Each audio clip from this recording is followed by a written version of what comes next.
Chest up, shoulders back. Welcome to Revival Fitness, everybody, your home for gains and brains.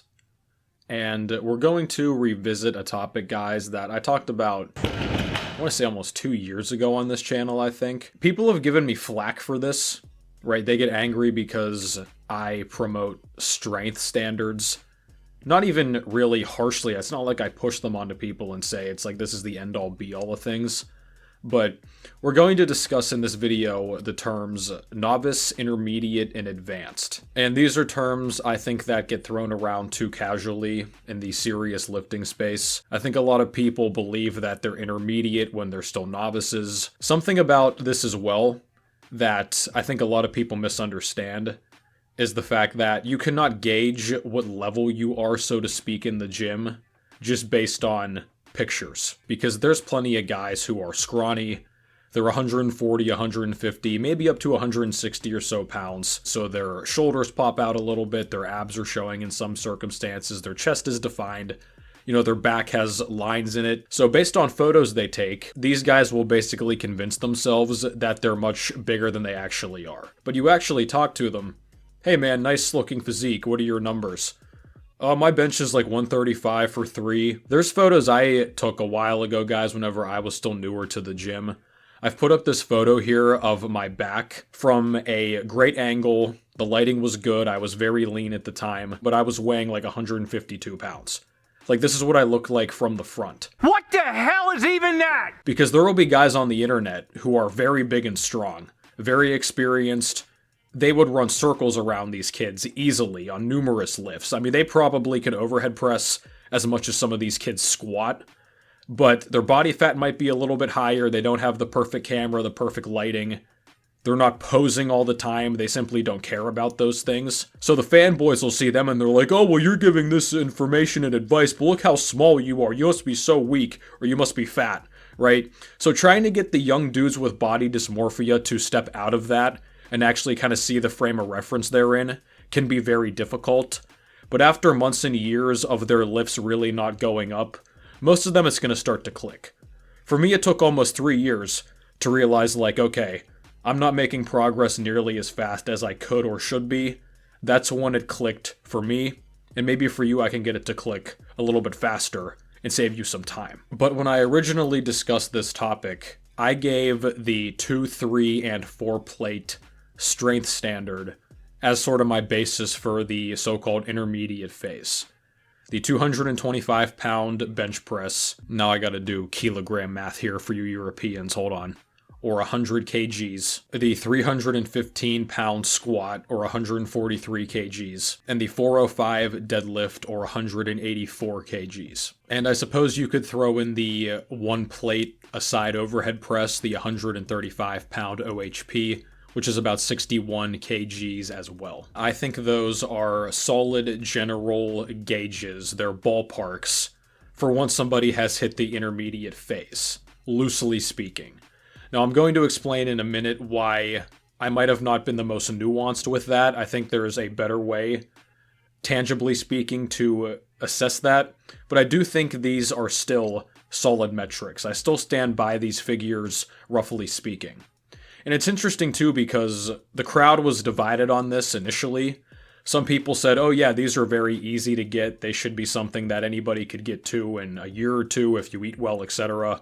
Other guys were saying these are unreasonable. You cannot expect guys to hit these. And a website a lot of people like to reference as well is strengthlevel.com. This website has on a lot of strength standards for a number of main exercises.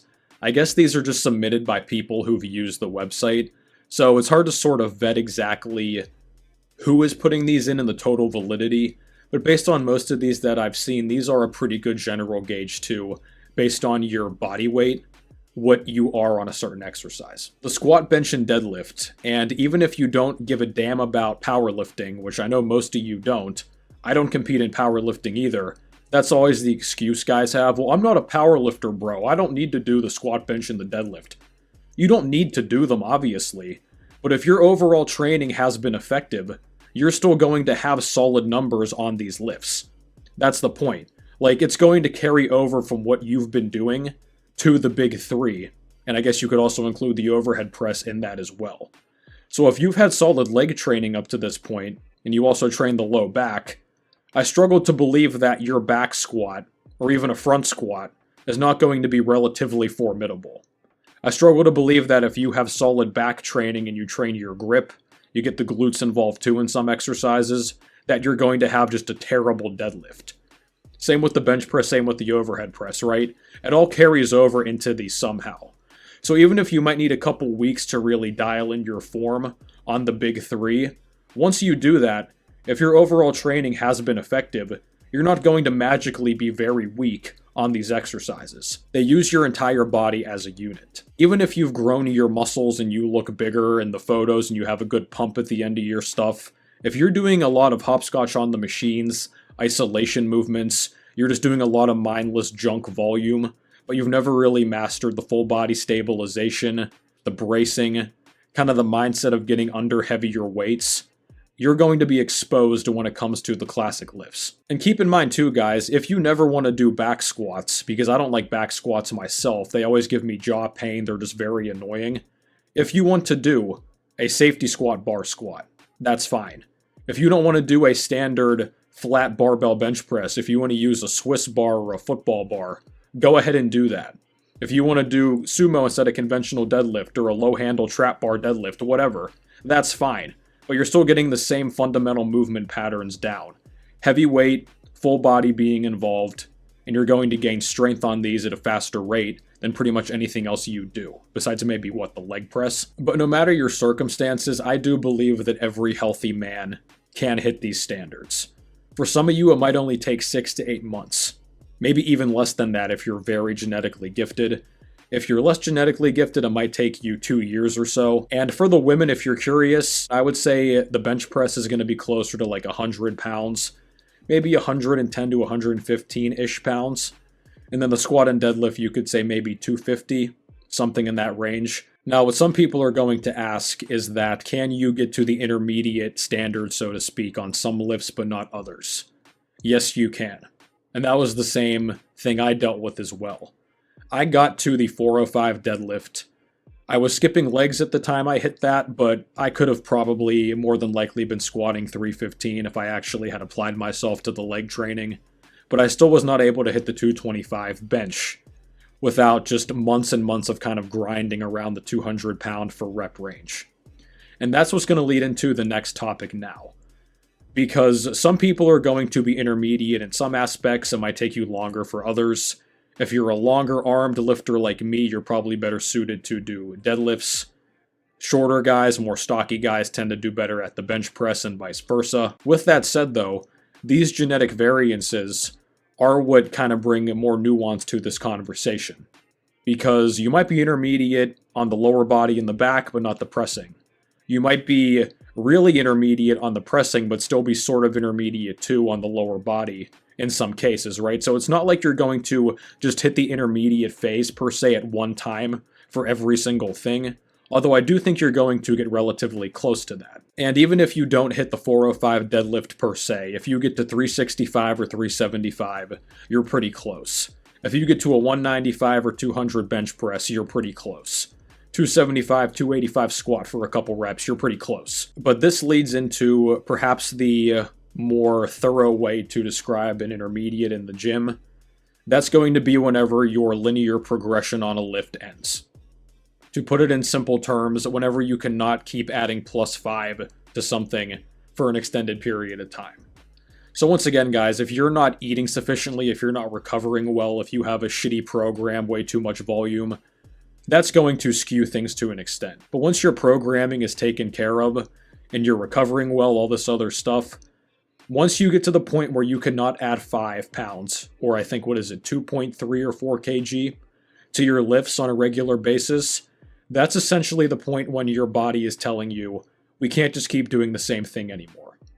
And that is a good parallel, I think, to when the novice phase ends, and when you have to vary up your training and maybe add some volume, make some other tweaks to keep seeing steady progress. So even if you got to the 1, 2, 3, 4 plate standard on a bare bones program like starting strength or something, once you get to that point and your lifts really come to a halt, you're probably going to have to add volume. You're probably going to have to go away from the basic bare bones type of templates. Maybe even something like ice cream fitness. I know a number of you guys might be doing that too. You might have to deviate away from that, add some more accessory type of movements. Maybe go from 3 days a week to 4 to kind of spread things out a little bit more and get that extra volume in. But the point is though, there's a lot of ways to vary up your training, guys, as I've talked about before. But once you get to the point where doing what you were for a while, and it was working, and you get to the point where you sort of hit a roadblock, unless you want to simply bloat max your way into PRs, like Mark Rippetoe would tell you to do, and just continually gain a bunch of weight. And a lot of you do need to gain weight, to be fair. You know I'm the bulk king, I'm going to tell a lot of you that you do need to gain weight. But at a certain threshold, you're over 20% body fat. You're going to see diminished returns from just eating more and more, when you could simply just vary up your training more and see the same progress. And this also can vary per person too. Some people might get well beyond a 400 deadlift before they need to really vary things up, before their linear progression ends. They might be able to go past the 315 squat. They might be able to go past all of these. For some people, they might get just close enough to the intermediate standards I said, and they're going to start to plateau there. But if you cannot get to those numbers as a healthy man, especially as a young man, guys, it's not your own genetics or somebody else's fault. You're the one doing things wrong. But this has been it for me, guys. Thank you very much for watching. Big shout out, as always, to the Patreon supporters and the channel members. You can hit me up in the links down below for online coaching, programming, and consultations for your own results. And be sure to check out the description for savings on quality brands and products. And I will catch you guys next time.